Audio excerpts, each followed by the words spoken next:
I grip the coffee pot so tightly my knuckles have gone white, the heat from the glass seeping through my palm as another table waves me over with impatient gestures. The diner's fluorescent lights hum overhead, casting everything in that sickly yellow glow that makes everyone look half dead. Steam rises from the grill behind me, mixing the smell of burnt bacon with the lingering cigarette smoke that never quite leaves this place. No matter how many times we mop the floors with industrial cleaner, my feet ache in these cheap shoes, the ones with the worn-down heels that make me wobble when I carry too many plates. The lunch rush should be winding down, but today feels endless. Every customer more demanding than the last, every tip smaller than I need it to be. I can feel the weight of unpaid bills in my purse, can practically hear my mother's labored breathing through the phone when she called this morning to remind me about her medication costs. "Sarah, table 6 needs their check." Jerry's voice cuts through the din, sharp and demanding. I force a smile and head toward the corner booth where the strange man has been sitting for the past hour, barely touching his coffee while his eyes sweep the room with an intensity that makes my skin prickle. He's different from our usual customers, too well dressed, too still, like he's waiting for something specific to happen. His dark suit looks expensive against the cracked vinyl of the booth, and his hands rest motionless on the table, rings catching the overhead light. When I approach, his gaze shifts to me, and I feel a chill run down my spine despite the diner's stuffy warmth. "More coffee?" I ask, raising the pot. He shakes his head slightly, those pale eyes never leaving my face. There's something unsettling about the way he watches everything, like he's cataloging every movement, every conversation happening around us. That's when I notice the child. A little boy, maybe 7 or 8, sits hunched in the booth across the aisle. His shoulders shake with silent tears, and Gerald Pratt, one of our regular customers who always leaves terrible tips and makes inappropriate comments, leans over him with that fake smile that makes my stomach turn. "Come on, kid, don't be such a baby," Gerald says, his voice carrying that condescending tone he uses with everyone he thinks is beneath him. "Your daddy's not coming back for you. Might as well get used to it." The boy's hands curl into small fists on the table, and I can see the tremor in his lower lip as he tries not to cry harder. Something hot and protective flares in my chest, overriding every instinct that tells me to mind my own business and keep my job. I set the coffee pot down harder than necessary, the glass clinking against the counter. "Gerald, leave him alone." Gerald straightens, turning that slimy smile toward me.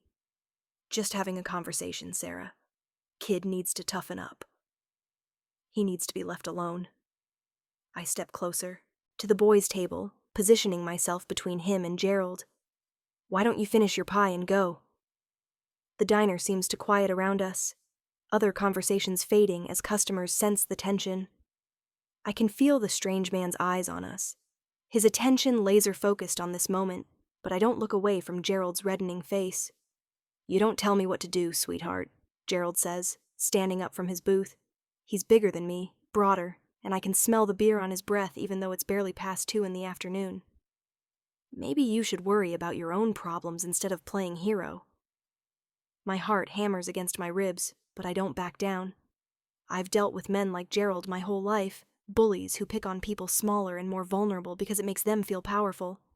The boy behind me sniffles, and that sound strengthens my resolve. "I'm asking nicely," I say, keeping my voice steady despite the adrenaline coursing through me. "Leave the kid alone and finish your meal, or take it to go." Gerald's face darkens and he takes a step toward me. "Or what? You'll have Jerry kick me out? We both know you need the customers too much for that." He's right, and we both know it. The diner can't afford to lose paying customers, and Jerry would probably side with Gerald rather than risk the loss of business. But looking at this child, this scared, lonely little boy who reminds me too much of myself at that age, I realize I don't care about the consequences. "Or I'll make sure everyone in here knows exactly what kind of man picks on children," I say, raising my voice enough for the other customers to hear clearly. "I'll tell them about the time you tried to grab my ass when I brought you your check, and how you never tip because you think service workers don't deserve basic respect." The color drains from Gerald's face as several customers turn to look at him with disgust. I can see him calculating the social cost, weighing his desire to assert dominance against the humiliation of being publicly called out. "You little," he starts to say, taking another step forward. That's when the strange man moves. He rises from his booth with fluid grace, no wasted motion, no sound. One moment he's sitting, the next he's standing directly beside Gerald, and I swear I didn't see him cross the distance between them. The temperature in the diner seems to drop 10 degrees. "I believe the lady asked you to leave," the man says, his voice quiet, but carrying an authority that makes everyone in the diner freeze. There's an accent there, subtle but unmistakable. European, maybe Italian. Gerald looks up at him. He has to look up because the man is taller than I initially realized, and all the bluster goes out of him like air from a punctured balloon. Whatever he sees in those pale eyes makes him take an involuntary step backward. "I was just," Gerald stammers. "Leaving," the man finishes, and it's not a question. Gerald nods quickly, throws some crumpled bills on his table, and practically runs for the door.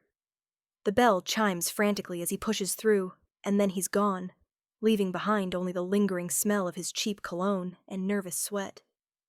The diner slowly returns to its normal rhythm, conversations resuming in hushed tones. I turn back to the boy, who's stopped crying and is staring at me with wide, dark eyes that seem too old for his young face. "Hey," I say softly, crouching down beside his booth so we're at eye level. "You okay?" He nods but doesn't speak. Up close, I can see that his clothes are expensive. Designer jeans and a button-down shirt that probably cost more than I make in a week. But there's something fragile about him, like he's been handling too much weight for too long. "What's your name?" I ask. "Leo," he whispers, so quietly I have to strain to hear him. "I'm Sarah," I tell him, offering a gentle smile. "Are you waiting for someone?" He nods toward the strange man, who has reseated himself and is watching our interaction with those unsettling eyes. "My father." I glance back at the man, Leo's father, and feel a chill of recognition. Not that I know him exactly, but something about him sets off every survival instinct I possess. The way he moved, the way Gerald reacted to him, the expensive clothes and careful stillness. This isn't someone who works a normal job or lives a normal life. But Leo is just a scared kid who was being bullied, and his father helped me protect him. Whatever else might be true, that matters more than my unease. "Well, Leo," I say, reaching into my apron pocket for one of the wrapped mints we keep by the register, "I think you're very brave. And I think your father is lucky to have you." Leo takes the mint with a shy smile, the first real expression I've seen cross his face. "Thank you for helping me." "Anytime," I tell him, and I mean it. When I stand up, Leo's father is right there, having moved silently from his booth again. This close, I can see the sharp angles of his face, the way his dark hair is perfectly styled despite the humidity. There's something predatory about him, but not toward me, more like a guardian watching for threats. "Thank you," he says simply, but there's weight behind the words that makes them feel more significant than they should. "It was nothing," I reply, though my pulse is still racing from the confrontation. "No," he says, reaching into his jacket pocket. For a moment, my heart stops. I've seen enough movies to know what people pull from inside their jackets, but he only withdraws a business card. "It wasn't nothing. You put yourself at risk for a child you didn't know. That shows character." He holds out the card, and I take it with trembling fingers. The paper is thick, expensive, with raised lettering that reads simply, "Damian Blackwood," and a phone number. No company name, no title, nothing to indicate what he does for a living. "If you ever need anything," he says, his pale eyes meeting mine directly, "call that number." Before I can respond, he's guiding Leo toward the door with a proprietary hand on the boy's shoulder. They leave together, Leo looking back once to wave at me before disappearing into the afternoon sunlight. I stare at the business card for a long moment, turning it over in my hands. The back is blank except for a small embossed symbol, something that looks like a family crest, intricate and old-fashioned. The smart thing to do would be to throw it away and forget this whole strange encounter ever happened. Instead, I slip it into my pocket. The rest of my shift passes in a blur of routine tasks, but I can't shake the memory of Leo's frightened face or his father's unnatural stillness. Every time I reach for something, my fingers brush against that business card, and I feel a shiver of possibility mixed with dread.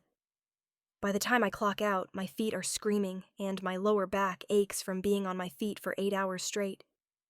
The late afternoon sun beats down mercilessly as I walk to the bus stop, my purse heavy with the day's meager tips. I calculate quickly in my head. After rent, groceries, and my mother's medication, I'll have maybe $50 left over. Not nearly enough to cover the electricity bill that's due next week. The bus is crowded and smells like diesel fumes and unwashed bodies. I find a seat near the back and close my eyes, letting the familiar rhythm of stops and starts lull me into a tired haze. But even in my exhaustion, I keep thinking about that moment when I stepped between Gerald and Leo, the way my whole body had responded to protect someone vulnerable. I've always been a caretaker, with my mother, with difficult customers, with anyone who seemed to need help. But today felt different. Today felt like a choice that mattered, like standing at a crossroads without realizing it until you've already started walking down one path. When I get home to my tiny apartment, the answering machine is blinking with 3 messages. The first is from the electric company, a cheerful recorded voice explaining that my service will be disconnected if payment isn't received within 48 hours. The second is from my mother's doctor, asking when we can schedule her next appointment now that her insurance has lapsed. The third is silence, then a quiet hang-up. I sink onto my second-hand couch and pull Damian Blackwood's business card from my pocket. The embossed symbol catches the light from my single working lamp, and I trace it with my fingertip, wondering what kind of man carries cards like this and moves the way he did in the diner. My phone rings, startling me. The caller ID shows my mother's number, and I steel myself before answering. "Hi, Mom." "Sarah, honey, I'm sorry to bother you at home, but I've been thinking about what the doctor said today." Her voice is thready, weaker than it was even a week ago. "About the new treatment. I know we can't afford it, but we'll figure it out," I interrupt, though I have no idea how. "Don't worry about the money. Just focus on getting better." There's a pause, and I can hear her labored breathing through the phone. "You're such a good daughter, Sarah. I don't know what I did to deserve you." After we hang up, I stare at the business card again. Damian Blackwood said to call if I ever needed anything. The smart thing would be to find another job, to work more hours, to figure out some conventional way to solve my problems. But conventional solutions require time I don't have, and opportunities that don't exist for someone like me. I pick up my phone and dial the number before I can lose my nerve. It rings once, twice, then a familiar voice answers. "Ms. Jenkins." Not a question. Somehow he knew it would be me. "Mr. Blackwood," I say, my voice steadier than I expected. "I think I might need to take you up on that offer." There's a pause, and in that silence I can hear my heart hammering against my ribs, can smell the faint scent of coffee that still clings to my uniform, can feel the weight of impossible choices pressing down on my shoulders. "I'll send a car," he says finally. 1 hour. The line goes dead, and I'm left staring at my phone, wondering if I've just made the best decision of my life or... The dial tone echoes in my empty apartment, and suddenly, the magnitude of what I've just done hits me like a physical blow. I set the phone down with shaking hands and look around my tiny living space. The peeling wallpaper, the flickering lamp, the stack of unpaid bills on my kitchen counter, and wonder if I'll ever see it again. 1 hour. I have 1 hour to decide what to bring, what to wear, how to explain to myself that I'm about to get into a car sent by a man whose last name I learned only today. The rational part of my brain screams that this is insane, that people like Damian Blackwood don't offer help without expecting something in return. But the desperate part, the part that's been drowning in debt and watching my mother fade away, whispers that maybe, just maybe, this is the miracle I've been praying for. I shower quickly, scrubbing away the diner's grease and Gerald's lingering disgust from my skin. The hot water feels like luxury I can't afford, and I turn it off sooner than I want to. In my closet, I stare at my meager collection of clothes and realize I don't own anything appropriate for whatever world Damian Blackwood inhabits. I settle on my one good dress, navy blue, bought for job interviews I never got, and my only pair of heels that don't have scuff marks. As I'm brushing my hair, I catch sight of myself in the bathroom mirror. My reflection looks pale, uncertain, like a woman standing at the edge of a cliff who hasn't yet decided whether to jump or turn back. The fluorescent bulb above the mirror casts harsh shadows under my eyes, emphasizing the exhaustion that's become my constant companion. A sleek, black town car pulls up outside exactly 1 hour later, its engine purring with the kind of quiet power that speaks of money. Real money, not the paycheck-to-paycheck existence I know. The driver is a large man in a dark suit, and when he opens the car door for me, I catch a glimpse of something that might be a gun holster beneath his jacket. My steps falter for a moment, but then I think of my mother's medical bills and force myself forward. The interior of the car smells like leather, and something else, something clean and expensive that I can't identify. As we pull away from my neighborhood, I watch my apartment building shrink in the side mirror until it disappears entirely. The driver doesn't speak, doesn't even look at me through the rearview mirror, and the silence stretches between us like a held breath. We drive through parts of the city I've never seen except in magazines, wide streets lined with mansions, gates that speak of old money and older secrets. The sun is setting, painting everything in shades of gold and amber, and I press my face to the window like a child seeing the ocean for the first time. When we finally stop, my mouth goes dry. The Blackwood estate rises before me like something from a Gothic novel, all dark stone and tall windows that reflect the dying light. Wrought iron gates swing open silently as we approach, and I can see security cameras mounted discreetly among the perfectly manicured landscaping. This isn't just wealth. This is power, the kind that shapes cities and breaks lives without a second thought. The driver opens my door, and I step out onto gravel that crunches beneath my heels. The air here is different. Cleaner, cooler, carrying the scent of roses, and something else I can't place. Ancient oak trees line the driveway, their branches forming a canopy overhead that blocks out the last of the sunset. The front door opens before I can knock, and Damian Blackwood stands there in the doorway, no longer the still observer from the diner, but fully in his element. He's changed clothes, now wearing dark slacks and a white shirt with the sleeves rolled up to his forearms, revealing strong hands and what looks like an old scar across his left wrist. The casual attire somehow makes him more intimidating, not less, like a predator relaxed in its own territory. "Ms. Jenkins," he says, stepping aside to let me enter. "Welcome." The foyer takes my breath away. Marble floors stretch out before me, polished to a mirror shine, and a crystal chandelier hangs overhead like captured starlight. Oil paintings line the walls, portraits of stern-faced men and elegant women who share Damian's sharp cheekbones and pale eyes. The smell of fresh flowers mingles with something else, something metallic that makes the hair on my arms stand up. "This way," Damian says, guiding me through a series of corridors that seem to go on forever. Everything I see speaks of generations of wealth. Antique furniture that probably costs more than I make in a year. Persian rugs worn soft by centuries of footsteps. Windows tall enough to frame the night sky. We pass a library with floor-to-ceiling bookshelves, a sitting room with furniture arranged around a fireplace that could roast a whole pig, and what looks like a ballroom with gleaming hardwood floors. But despite the grandeur, there's something cold about the house, something that makes me want to wrap my arms around myself for warmth. "Where's Leo?" I ask, my voice echoing slightly in the vast space. "Upstairs," Damian replies. "He's been difficult since his mother died. Won't speak to the tutors, refuses to eat with anyone else present. The household staff is afraid of him."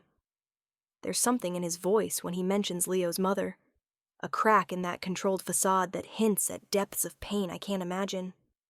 I think of Leo's 2 old eyes, the way he sat so still in that diner booth, and my heart clenches.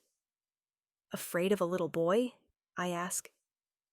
Damian stops walking and turns to face me, those pale eyes searching my face with an intensity that makes me want to look away.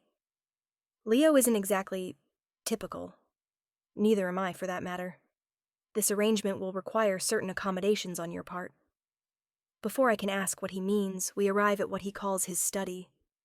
The room is smaller than the others I've seen, but somehow more intimidating. Dark wood paneling, leather-bound books, and a desk that looks like it's seen decades of important decisions. The smell of whiskey and old paper fills the air, and I can see family photographs arranged on a side table, though the faces are too distant for me to make out clearly. "Please sit," Damian says, gesturing to one of two chairs positioned in front of his desk. I settle into the leather, trying not to gawk at the oil painting behind him. A woman with dark hair and kind eyes, who must be Leo's mother. "You're wondering why I called you here," he says, moving around to sit behind the desk. In the lamplight, his features look sharper, more predatory, and I notice for the first time that his canine teeth are slightly pointed. "After what I witnessed today, I believe you might be exactly what Leo needs." "I don't understand," I say, though part of me is beginning to. Leo hasn't spoken more than a handful of words since his mother died 6 months ago. He won't let anyone touch him, won't play, won't engage with the world at all. The child psychologists say he's retreating into himself, that without intervention he might never recover. Damian's hands rest flat on the desk, those strange rings catching the light. "But today, when you protected him, I saw something change in his eyes. Recognition, trust, hope." I think of Leo's shy smile when I gave him the mint, the way he waved goodbye from the car window. "You want me to be his nanny?" "I want you to be his lifeline," Damian corrects, and there's an urgency in his voice that makes me sit up straighter. The position comes with certain complications.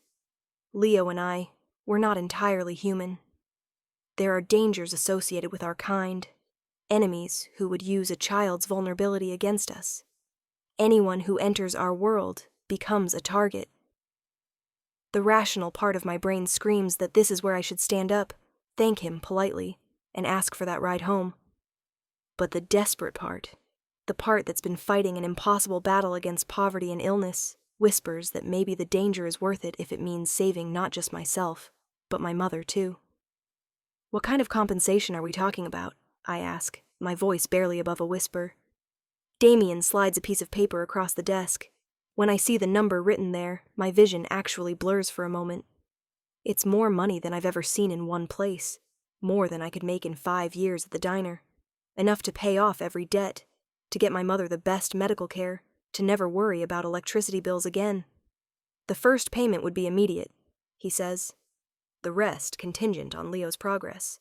If you can reach him, if you can bring him back from wherever he's retreated to, you'll never want for anything again." I stare at the number until the digits seem to swim on the page. "And if I can't?" "Then we'll part ways amicably, and you'll keep what you've been paid." Damian leans forward, his pale eyes intense.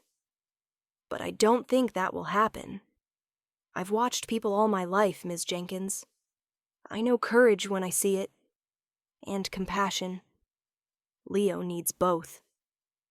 There's something almost desperate in his voice now, a crack in that perfect control that tells me this isn't just about money or convenience.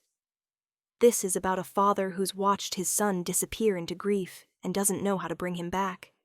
"There's something else," he continues. "Something you should understand before you make your decision. My family, we have a complicated relationship with mortality. The danger I mentioned isn't hypothetical. There are people, beings, who would kill you simply for being associated with us. If you stay, if you become part of this household, your life will never be simple again." I think of Gerald's face when Damian stood up in the diner, the way every person in that restaurant had suddenly gone quiet. I think of the security cameras, the driver's gun, the way this house feels like a fortress disguised as a home. "What aren't you telling me?" I ask. Damian is quiet for a long moment, studying my face as if trying to decide how much truth I can handle. When he speaks, his voice is so low I have to strain to hear him. "My family descends from something older than human civilization. We've walked in shadows for centuries, accumulating power and enemies in equal measure. Leo is the heir to all of it, the wealth, the influence, and the constant threat of those who would see our line ended." The words should sound insane. In any other context, from any other person, I would assume I was being pranked or that the speaker was delusional. But sitting in this room, surrounded by centuries of accumulated power, looking at a man whose very presence seems to bend reality around him. The impossible starts to feel inevitable. "You're telling me you're not human," I say slowly. "I'm telling you that humanity is more complicated than most people believe." His smile is sharp, revealing those pointed canine teeth. But Leo is half human, through his mother. That humanity is what might save him, if someone can reach the part of him that remembers how to hope. I close my eyes and try to process everything I've heard. 6 hours ago, I was a broke waitress with no prospects and a dying mother. Now I'm sitting in a mansion, being offered more money than I've ever dreamed of, to care for a traumatized child whose father might not even be the same species as me. "I need to see him," I say finally. "Before I decide anything, I need to see Leo." Damian nods as if he expected this. "Of course. But I should warn you, he's not the same child you met in the diner. Here, in this place, the weight of what he's inherited shows more clearly." He leads me up a grand staircase, past more portraits of pale-eyed ancestors, to a hallway lined with doors. The carpet beneath our feet is so thick it muffles our footsteps completely, and the silence feels oppressive, like the house itself is holding its breath. We stop in front of a door painted deep blue, with a small nameplate that reads Leo in silver letters. Damian knocks gently and waits, but there's no response from inside. "Leo," he calls softly, "I'd like you to meet someone." Still nothing. Damian tries the handle, and the door swings open to reveal a child's bedroom that looks like it belongs in a museum. Expensive toys line the shelves, never touched. A bed large enough for an adult sits in the center of the room, made with military precision. Floor-to-ceiling windows look out over the estate's grounds, where security lights cast long shadows across the lawn. And in the corner, curled up in a window seat with his knees drawn up to his chest, is Leo. He looks smaller here than he did in the diner, more fragile, like something that might break if touched too roughly. His dark hair falls across his face, hiding his eyes, and his expensive clothes hang loose on his thin frame. When he hears us enter, he doesn't look up, doesn't acknowledge our presence at all. "Leo," Damian says again, his voice gentler than I've heard it. "This is Sarah. You remember her from today?" Leo's head comes up slightly, and I catch a glimpse of those two old eyes. For just a moment I see recognition there, but then his gaze slides away again, as if making eye contact requires more energy than he has. I approach slowly, the way I might approach a wounded animal, and sit down on the floor a few feet away from the window seat. From this angle, I can see his face more clearly, the sharp cheekbones he inherited from his father, the pale skin that seems almost translucent in the moonlight. "Hi, Leo," I say quietly. "Thank you for letting me visit your room. It's very nice." He doesn't respond, but I think I see his shoulders relax slightly. "I was thinking about what happened today," I continue, keeping my voice low and non-threatening. "About how brave you were when that man was bothering you.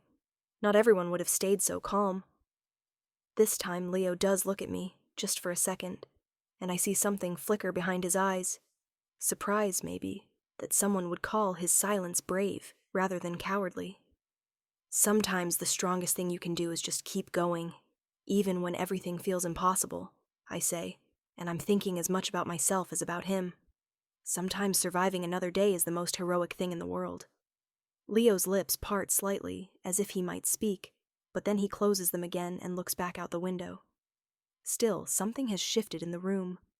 A lessening of the terrible isolation that seemed to surround him when we walked in. I stay there for another few minutes, not talking, just existing in the same space as this damaged child, letting him know that he's not alone. When I finally stand to leave, Leo's eyes follow me to the door. "Good night, Leo," I say. "I hope I see you again soon." Damian closes the door behind us with infinite care, and we walk back down the hallway in silence. I can feel him watching me, weighing my reaction, trying to determine whether I'm the answer he's been looking for, or just another disappointment in a long line of failed solutions. "Well?" he asks when we reach his study again. I think about my empty apartment, my mother's medical bills, the electric company's deadline that's now less than 2 days away. I think about Leo's eyes, the way they seemed to hold centuries of sadness despite belonging to a child who can't be older than 8. I think about the impossible choice between safety and salvation, between the life I've known and the life I might be able to build. "I'll do it," I say, and the words feel like stepping off a cliff into darkness. "I'll stay!" Damian's smile is sharp and satisfied, like a predator whose trap has just closed around its prey. "Excellent. I'll have Marco show you to your room. We can discuss the details in the morning." But as I follow another silent man in a dark suit up the stairs to what will apparently be my new home, I can't shake the feeling that I've just agreed to something far more complicated than caring for a grieving child. The room they give me is larger than my entire apartment, with a 4-poster bed and windows that look out over gardens that seem to stretch into infinity. When I'm finally alone, I sink onto the edge of the bed and try to process everything that's happened. 12 hours ago, I was Sarah Jenkins, waitress and professional failure. Now I'm Sarah Jenkins, employee of a man who may not be entirely human, caretaker to a child who carries the weight of centuries in his eyes. I pull out my phone to call my mother, to tell her that somehow, miraculously, everything is going to be okay. But before I can dial, there's a soft knock at my door. "Come in," I call. The door opens just wide enough for a small figure to slip through, and my heart clenches when I see Leo standing there in pajamas that are too big for him, his dark hair mussed from whatever restless sleep he's been having. "I heard you talking to my father," he says, his voice barely above a whisper. "About staying." "That's right," I tell him, sliding off the bed to crouch down to his eye level. "I'm going to stay here and spend time with you, if that's okay." Leo nods solemnly, then takes a step closer. "My mother used to say that sometimes the best things come from the scariest choices." Before I can respond, he's gone, slipping back through the door as silently as he appeared. But his words echo in my mind as I finally make that call to my mother, as I explain that I've found a new job that's going to change everything. "Are you sure you're safe, honey?" she asks, and I can hear the worry in her voice despite my reassurances. I look around my luxurious new room, think about the predatory grace with which Damian moves, the security cameras and armed drivers and centuries-old portraits of pale-eyed ancestors. I think about Leo's whispered insight and the way his father's control had cracked when he talked about losing his wife. "I'm not sure of anything," I tell her honestly, "but I think this might be exactly where I need to—" A sound from somewhere in the house cuts through the night, a low, mournful howl that seems to come from the very walls themselves. It's answered by another, then another, until the darkness outside fills with voices that definitely don't belong to any earthly creature. My mother's voice comes through the phone, tinny and distant. "Sarah? Sarah, what was that? Are you there?" But I can't answer because I'm staring out my window at shapes moving through the gardens, shapes that look almost human, but move with a fluid grace that makes my skin crawl. And somewhere in the house below me, I can hear Damian's voice, sharp with command, giving orders in a language I don't recognize. The howling stops as suddenly as it began, leaving behind a silence that feels like a held breath. I press the phone back to my ear with shaking hands. "I'm here, Mom," I whisper. "Everything's fine. I'll call you in the morning." But as I hang up and watch those inhuman shapes disappear back into the shadows, I know that nothing will ever be fine again. I've stepped through a door into a world where the rules I've lived by my entire life no longer apply, where the man who signs my paychecks might be something out of a fairy tale, and where the child I've promised to protect carries secrets that could get us all killed. Outside my window, something moves through the gardens with predatory intent, and I realize that the real danger isn't what I don't know about Damian Blackwood. It's what I'm about to discover. The howling starts again, closer this time, and I pull the curtains closed with trembling hands, wondering what I've gotten myself into, and whether it's already too. The howling cuts off mid-note, replaced by the sharp crack of a gunshot that echoes through the night like thunder. I drop to the floor instinctively, my heart hammering against my ribs as footsteps pound through the hallway outside my room. Damian's voice cuts through the chaos, calm and deadly. "Secure the perimeter, now!" I crawl to the window and peer through a crack in the curtains. The gardens that looked so peaceful an hour ago are now alive with movement. Security guards with weapons I can't identify, their flashlight beams cutting through the darkness like silver knives. The shapes I saw earlier are gone, but the air itself seems to vibrate with menace, as if the very night is holding its breath. A soft knock at my door makes me jump. "Ms. Jenkins?" Damian's voice, controlled but urgent. "I need you to stay in your room and keep away from the windows." "What's happening?" I call back, my voice higher than I intended. "A misunderstanding," he replies, but I can hear the lie in it. "It will be resolved shortly." His footsteps retreat, leaving me alone with the sound of my own ragged breathing and the distant murmur of voices speaking in languages that seem to twist strangely in the air. I think about my mother's worried voice on the phone, about the normal life I've just traded away for money, and the promise of helping a damaged child. The next morning arrives with deceptive normalcy. Sunlight streams through the heavy curtains, and when I look out at the gardens, they show no sign of last night's invasion. The grass is perfectly manicured. The roses bloom in neat rows, and a sprinkler system creates tiny rainbows in the morning light. If not for the exhaustion weighing down my bones, I might believe I dreamed the whole thing. A soft knock interrupts my thoughts. "Ms. Jenkins?" "I'm Sophia, the housekeeper. Mr. Blackwood asked me to bring you breakfast and show you around." Sophia turns out to be a woman in her 50s, with kind eyes and graying hair pulled back in a practical bun. She wheels in a cart laden with more food than I could eat in a week. Fresh fruit, pastries that smell like heaven, eggs prepared 3 different ways. "Don't mind the excitement last night," she says as she sets up the meal on a small table by the window. "The Nosferatu clan likes to test boundaries sometimes. Nothing that hasn't happened before." The casual way she mentions the Nosferatu, vampires, my mind supplies unwillingly, makes my coffee cup rattle against its saucer. "The Nosferatu clan?" "Old rivals," Sophia explains, arranging fresh flowers in a crystal vase with practiced efficiency. "They've been circling the family for decades, looking for weaknesses. Young Leo's situation has them interested. But Mr. Blackwood handles these things. He always has." She says this with the confidence of someone who's survived whatever storms the Blackwood family faces, but I notice the way her hands shake slightly as she pours my coffee. Even the staff here live with fear as a constant companion. "Where is Leo this morning?" I ask. "Still sleeping. Poor little thing barely rests, and when he does, it's often troubled. Mr. Blackwood thought you might try joining him for lunch today, if you're feeling up to it." After Sophia leaves, I shower and dress in clothes that appeared overnight in the massive wardrobe, designer pieces in my exact size, tags still attached. The efficiency is unsettling. How long has Damian been planning this? How much does he know about me that I haven't told him? I spend the morning exploring the parts of the house Sophia shows me, trying to map the maze of corridors and rooms that make up the Blackwood estate. There's a music room with a grand piano that looks like it hasn't been touched in months. A solarium filled with plants that seem to thrive despite the perpetual gloom that hangs over the house. A dining room with a table that could seat 30, set with china so delicate it looks like it might shatter if I breathe on it wrong.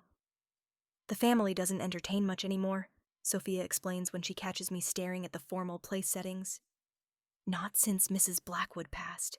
She was the one who loved having people over, filling the house with laughter. Now it's just," she trails off, but I can fill in the blanks. "Now it's just a mausoleum for the living."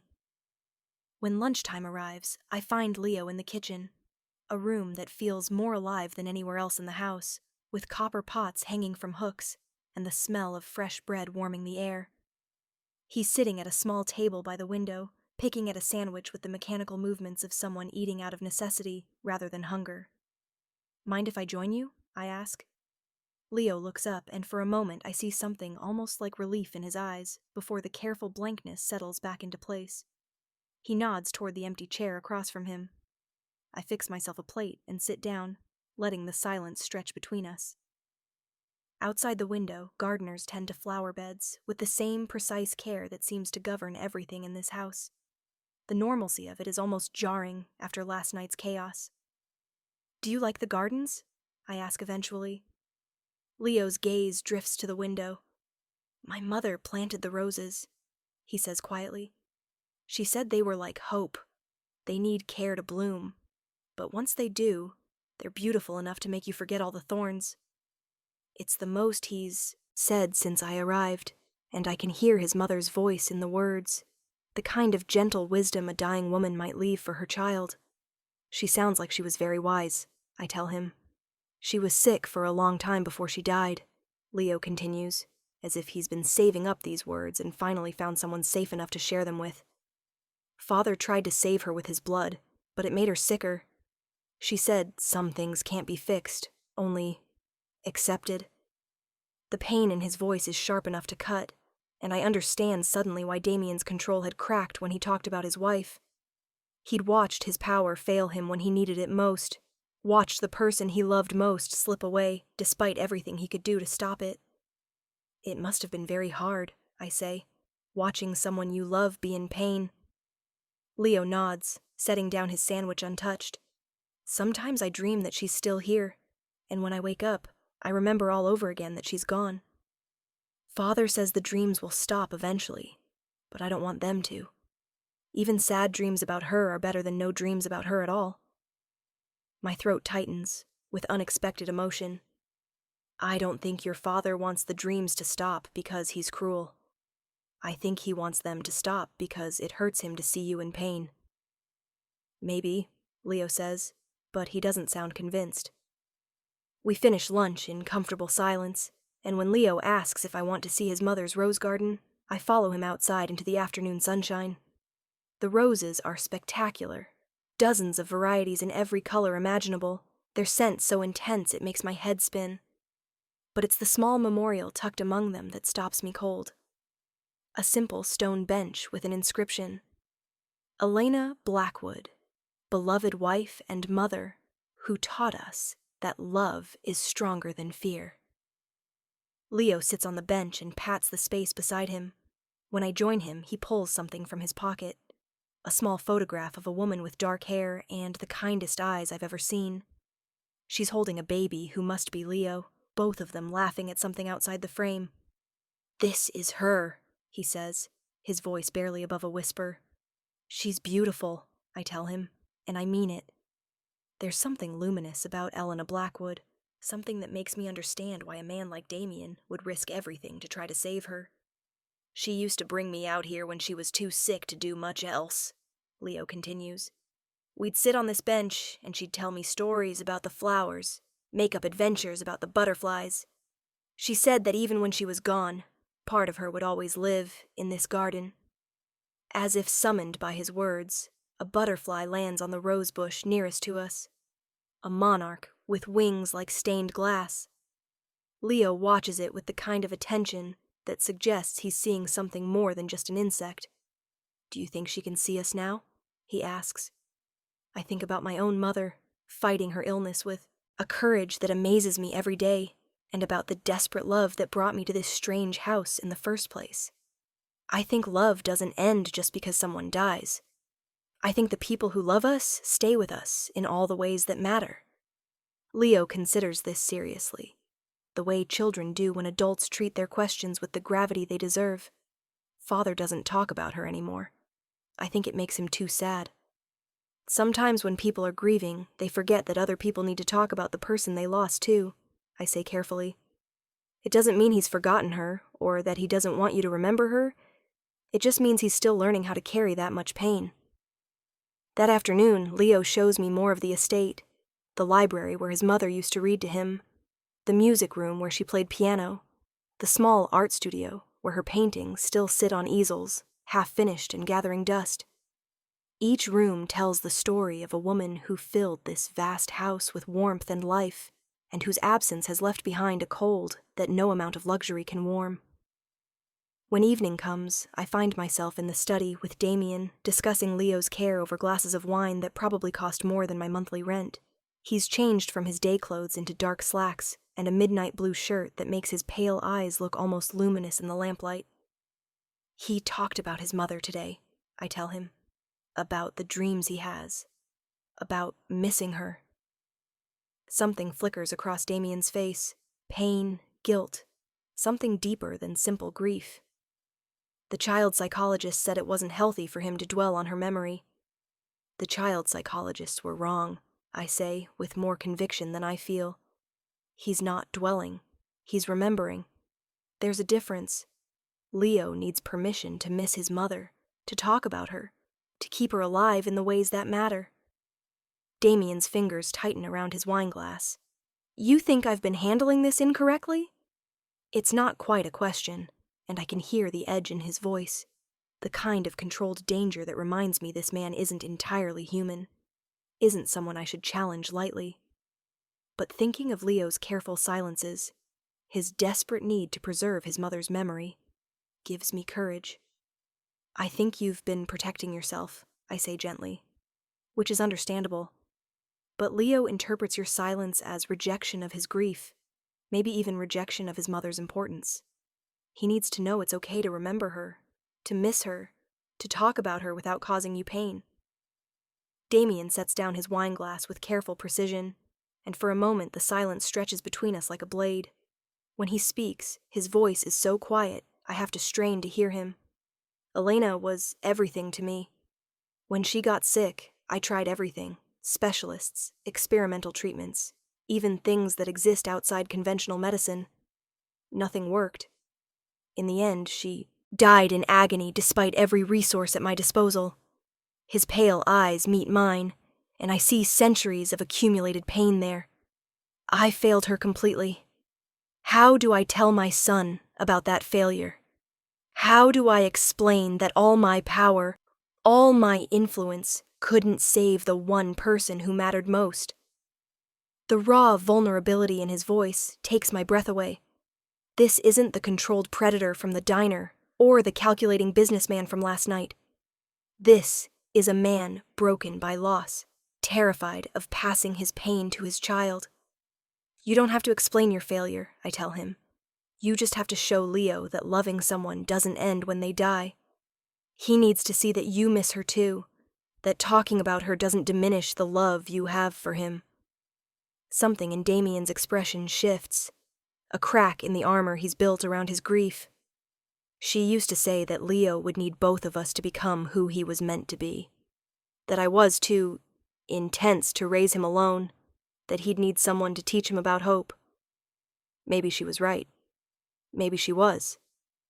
Damian refills our wine glasses, and when he looks at me again, there's something almost like gratitude in his eyes. Leo seems different since you arrived. Lighter, somehow.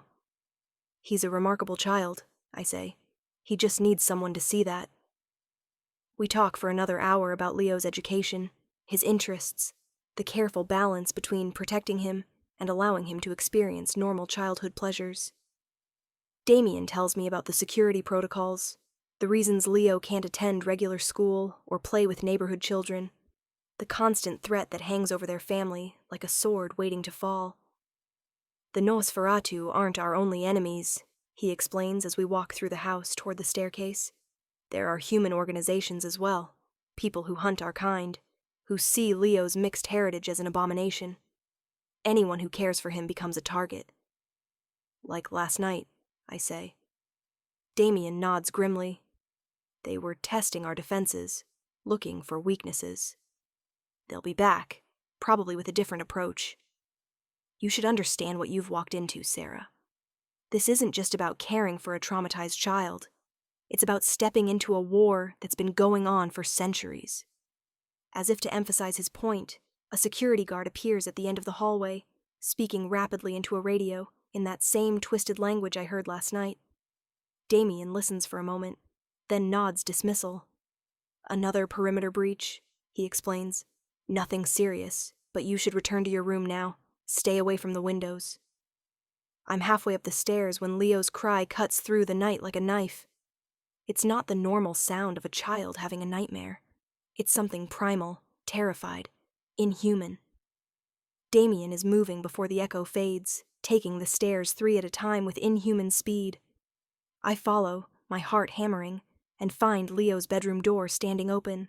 Inside, the expensive toys are scattered across the floor, as if thrown by invisible hands. and the massive windows have spiderweb cracks running through them like something hit them from inside. Leo is huddled in the corner, his eyes wide and unfocused, making sounds that might be words in a language I don't recognize. His skin seems to glow with a pale, otherworldly light, and when Damian kneels beside him, I can see tears streaming down his face. "Night terrors," Damian explains, his voice tight with worry. "They've been getting worse since his mother died. Sometimes they're so intense they manifest physically. What can I do? Nothing. He has to work through them himself, and then he won't remember any of..." But I'm already moving, crossing the room to where Leo sits, trapped in whatever horror his sleeping mind has created. When I kneel beside him and gently touch his shoulder, his eyes snap open and focus on my face with desperate intensity. "Sarah?" His voice is small, confused, completely human again. "I'm here," I tell him, pulling him into my arms without thinking about the risk, about the inhuman strength that might be lurking beneath his child's frame. "You're safe. It was just a dream." Leo clings to me with surprising strength, his whole body shaking with residual terror. Over his head, I meet Damian's eyes and see something there I didn't expect. Surprise, and something that might be hope. "The shadows were trying to take me away," Leo whispers against my shoulder. "They said I belonged with them, not here." "The shadows were wrong," I tell him firmly. "You belong exactly where you are, with people who love you." It takes another hour to calm him completely, to clean up the scattered toys, and convince him to try sleeping again. When I finally leave his room, Damian is waiting in the hallway, his pale eyes unreadable. "The night terrors usually last hours," he says quietly. "I've never seen him come out of one that quickly. Maybe he just needed someone to tell him he was safe. Maybe." Damian studies my face with that unsettling intensity. "You're not what I expected, Sarah Jenkins. What did you expect?" "Someone who would care for Leo, but keep her distance. Someone who would see this as just a job." His smile is sharp, but not unkind. "I didn't expect someone who would risk her safety to comfort a child whose nature she doesn't fully understand. Leo is just a little boy who misses his mother," I say. "Whatever else he might be doesn't change that." Something shifts in Damian's expression. A recognition, maybe, or a decision being made. "There are things about our family, about what we are, that you'll need to understand if you're going to stay. Things that might change how you see us." "Then tell me," I say, tired of dancing around secrets and half-truths. "Tell me what you are, what Leo is, what I've really gotten myself into." Damian is quiet for a long moment, weighing something. I can't see. When he speaks, his voice carries the weight of centuries. "Tomorrow," he says finally. "Tomorrow I'll show you everything. But tonight, get some rest. You'll need your strength for what's coming." As I return to my room, I can hear Leo's steady breathing through his closed door and the soft murmur of guards patrolling the grounds. The normalcy I knew 48 hours ago feels like something from another lifetime, replaced by a reality where children glow in the dark and shadows have teeth. But for the first time since I walked into this house, I don't feel afraid. I feel necessary. Like maybe, despite all the danger and impossibility, I found exactly where I'm supposed to be. Outside my window, something howls in the distance, answered by voices that definitely don't belong to anything human. And somewhere in the house below, I can hear Damian giving orders in that twisted language, preparing for whatever fresh threat the night might bring. I pull the curtains closed and try to sleep, but my dreams are full of pale eyes and sharp smiles, of a little boy who glows like starlight and needs someone to tell him he's not alone in the dark. When I wake, it's to the sound of breaking glass and Leo's terrified scream echoing through the